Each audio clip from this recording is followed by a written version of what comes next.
Então, a gente vai falar ao vivo, gente, da sede do Ministério Público do Trabalho, né, que está atuando diretamente no caso da Janaína, que foi mantida em cárcere privado. Nós estamos lá com o procurador-geral, Edno Moura. Muito bom dia, procurador, por nos atender aqui ao Notícia da Manhã.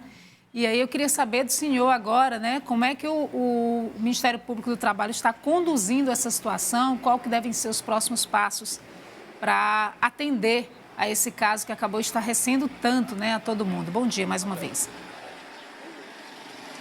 Bom dia. Veja bem, detectada essa situação toda, e parece que a situação está muito bem configurada no inquérito policial, muito bem feito pela Polícia Civil, que merece ser parabenizada, inclusive, por sua atuação.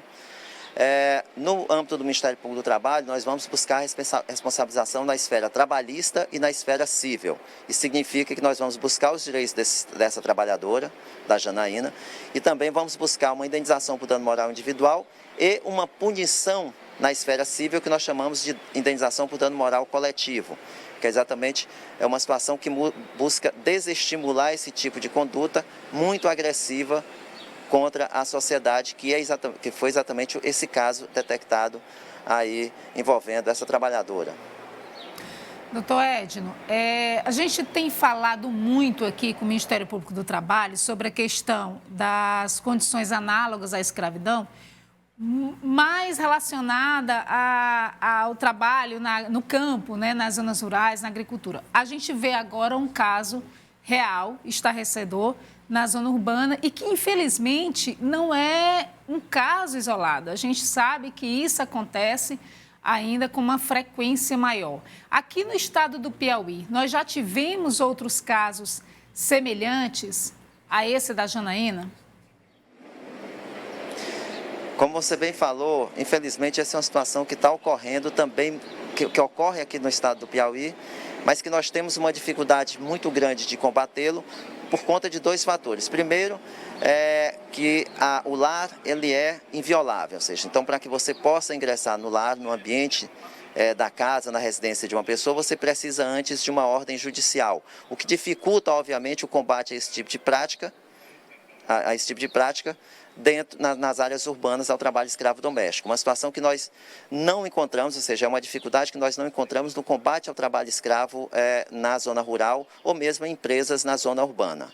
Então, esse primeiro aspecto acaba dificultando. Um segundo aspecto que dificulta muito também o combate ao trabalho escravo doméstico é exatamente a complacência da própria sociedade, dos vizinhos, que muitas vezes veem aquela situação, mas acham que, pela pessoa ter vindo de uma situação econômico-financeira muito mais difícil, ela deve efetivamente se submeter àquela situação e dar a sua contrapartida por ter sido acolhida. Está lá recebendo alimentação, recebendo uma moradia, então ela precisa se submeter a esse tipo de violação e a sociedade ainda é muito complacente, o que dificulta a chegada de denúncias. Infelizmente isso tem mudado, nós já estamos recebendo algumas denúncias em relação a isso e já estamos investigando.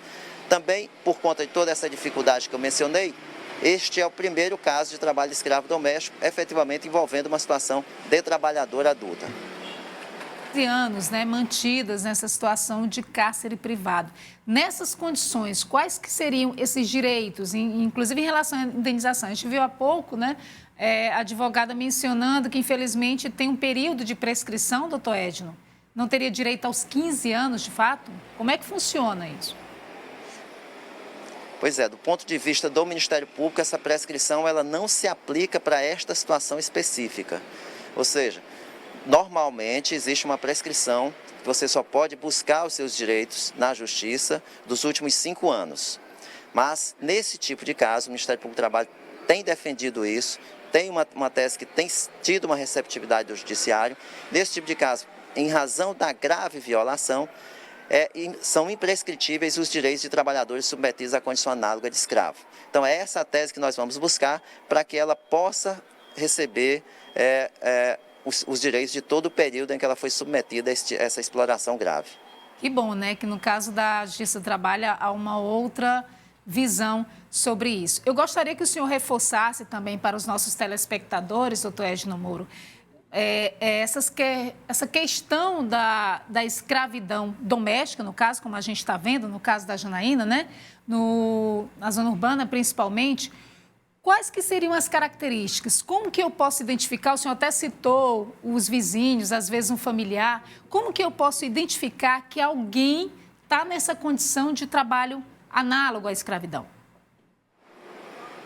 Exatamente, isso é uma pergunta muito boa, porque o trabalhador em si, ele tem uma dificuldade muito grande de perceber aquele tipo de violação, por conta normalmente da proximidade e de uma relação de reverência em relação ao seu explorador. Ou seja, ele traz em si uma espécie de agradecimento, porque foi incutido na sua mente que ele está recebendo um benefício.